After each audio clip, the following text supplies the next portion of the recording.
माने सुरत कदम में सदा सर्वदा ब्रह्म का प्राकट्य होना चाहिए। ठीक है, तो किसको प्राकट्य होना चाहिए? कैसे लोगों को सुरत कदम में पर ब्रह्म का दर्शन होता है? माने सुरत कदम में जो इतने उत्कर्ष वाले और अधिकाधिक उत्कर्ष वाले सुरत कदम, सुरत ब्रज, सुरति रूपी गौओं का आवास स्थान, उसमें आपका प्राकट्य होना चाहिए, आपका दर्शन होना चाहिए। किनके लिए? जे त्वयि धृता सवस्त्वाम विचिन्वते, जो अपना अंतःकरण, अंतरात्मा, प्राण, सर्वस्व आप में अर्पण किए हुए, जो अपना चक्षु, त्वक, मन, प्राण, बुद्धि, चित्त, अहंकार सब आप में अर्पण करके आपकी की उपासना कर रहे हैं। जो आपको ढूंढ रहे हैं, खोजा तिन पाइया भाई, जो खोजते हैं वही पाते हैं ना। जो आपको ढूंढ रहे हैं, जो आपको खोज रहे हैं, वो आपका दर्शन होना चाहिए। खोजते ही नहीं, उनको दर्शन क्या होगा? इसलिए जो लोग आपको खोज रहे हैं, खोजने वाले कैसे? जैसा तैसा खोजने वालों को नहीं मिलना। खोजने का कोई विशेष रूप है, कोई विशेष अधिकार है। कई लोग ऐसा भी खोजते हैं, ग्रामं गच्छन् तृणं स्पृशत्, गांव को जाते हुए तिनका भी स्पर्श कर लिया। कथा सुनने आते हैं, चलो वानगी देखाओ कथा की कैसी वानगी?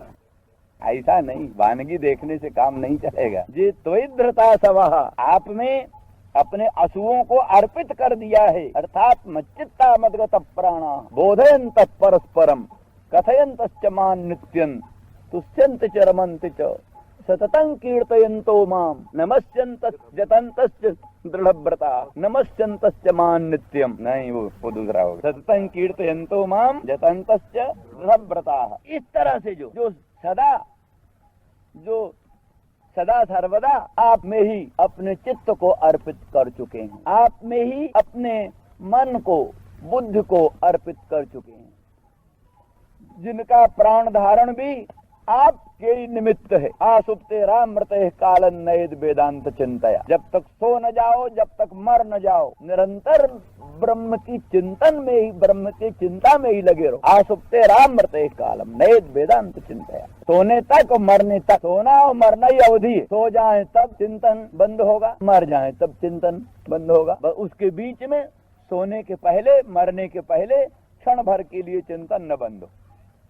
प्राण धारण भी इसीलिए कि भगवत चिंतन करें, भोजन इसीलिए करते हैं कि प्राण धारण हो, प्राण धारण इसीलिए कि जिससे भगवान का चिंतन हो। इसीलिए निष्कर्ष निकाला है, धर्मस्य यापवर्गस्य नार्थोत्थायोपकल्पते अर्थस्य धर्मैकान्तस्य कामो लाभाय न स्मृतः कामस्य नेन्द्रिय प्रीतिर लाभो जीवेत जावता जीवस्य तत्व जिज्ञासा नार्थो जस्चेह कर्म। सार के लोग धर्म का फल अर्थ मानते। धर्मानुष्ठान करें तो धन मिले, धर्मानुष्ठान करें धन पाएं, धन मिल गया तो क्या करें? तो खूब भोग भोगें। भोग भोगने से क्या होगा? इंद्रियों की तृप्ति होगी, तर्पण होगा, और उससे क्या होगा? और इंद्रिय तर्पण के लिए नया प्रयास चले, उसका वो निषेध करते। धर्म से अपवर्ग, धर्म तो अपवर्ग, अपवर्ग का कारण है धर्म। धर्मानुष्ठान का परम फल अपवर्ग, मोक्ष, भगवत पद प्राप्ति, अनंत कोटि ब्रह्मांडाधिष्ठान भगवान की प्राप्ति ही धर्मानुष्ठान का परम फल। धन नहीं, हाँ धन है गौण फल, धन आनुषंगिक फल। धर्म का मुख्य फल अनंत ब्रह्मांडाधिष्ठान स्वप्रकाश पर ब्रह्म की प्राप्ति, और धर्म का गौण फल अर्थ प्राप्त। अच्छा, अर्थ का क्या फल है? कहते अर्थ का मुख्य फल है धर्मानुष्ठान। अर्थ से धर्म ही कांत। धन मिल गया तो उससे यज्ञ करो, दान करो, तप करो, व्रत करो, परोपकार, भगवत प्रवचन, भगवत संबंधी प्रवचन की व्यवस्था करो, भगवत ध्यान की व्यवस्था करो। बस माने धन मिल गया तो उसका परम प्रयोजन है धर्मानुष्ठान, गौण फल। धन का मुख्य स्थान, धन का गौण फल है भोग। भोग का क्या फल है?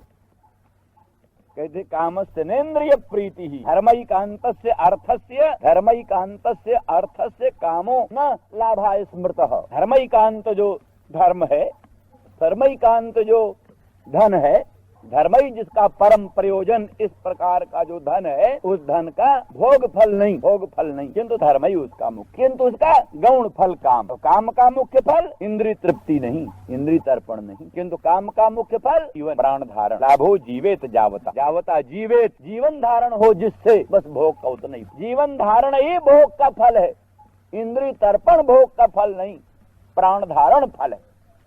प्राण धारण का फल क्या है? तत्व जिज्ञासा।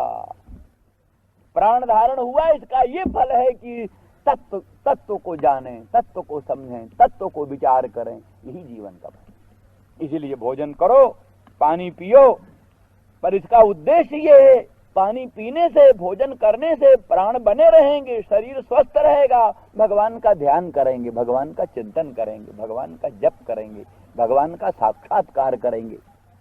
नहीं तो भोजन करें, पानी पिएं, हृष्ट पुष्ट बलवान पहलवान हो, किस लिए? पड़ोसियों का सिर तोड़ेंगे, ये भी प्रयोजन होता है। तो उद्देश्य भेद से सब कामों में भेद बन जाता है। भोजन भी भजन है, भोजन भजन, उद्देश्य भोजन इसलिए करना है कि शरीर स्वस्थ रहेगा, प्रभु के चरणों में मन लगाएंगे। पानी इसलिए पीना है कि शरीर स्वस्थ रहेगा, प्रभु के चरणों में मन लगाएंगे। तो ये भोजन करना भी धर्म है, ये पानी पीना भी धर्म है। तो इस तरह से उद्देश्य भेद से ये सब बातों में भेद होता है। तो कहने का मतलब जिनका प्राण धारण भी भगवत स्वरूप साक्षात्कार के लिए, जिनके नेत्र के व्यापार, श्रोत्र के व्यापार, जिनके हस्तपादादि के व्यापार, जिनके संपूर्ण इंद्रियों के व्यापार केवल मात्र इसलिए होते हैं कि भगवत स्वरूप साक्षात्कार हो, भगवत स्वरूप का श्रवण हो, भगवत स्वरूप का मनन हो, भगवत स्वरूप की अनुभूति हो, वो त्वयिधृता सवः, जिन्होंने अपने असु प्राण तदुपलक्षित संपूर्ण अंतःकरण बाह्य करण को आप में ही अर्पित कर दिया है, आपके ही लिए संपूर्ण अंतःकरण बाह्य करण का व्यापार करते हैं।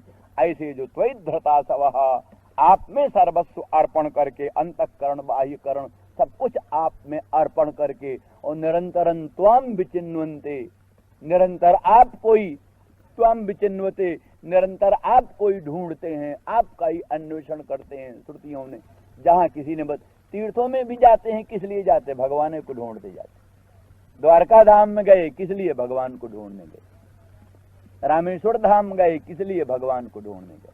बद्रीनारायण गए, किस लिए गए? भगवान को ढूंढने गए।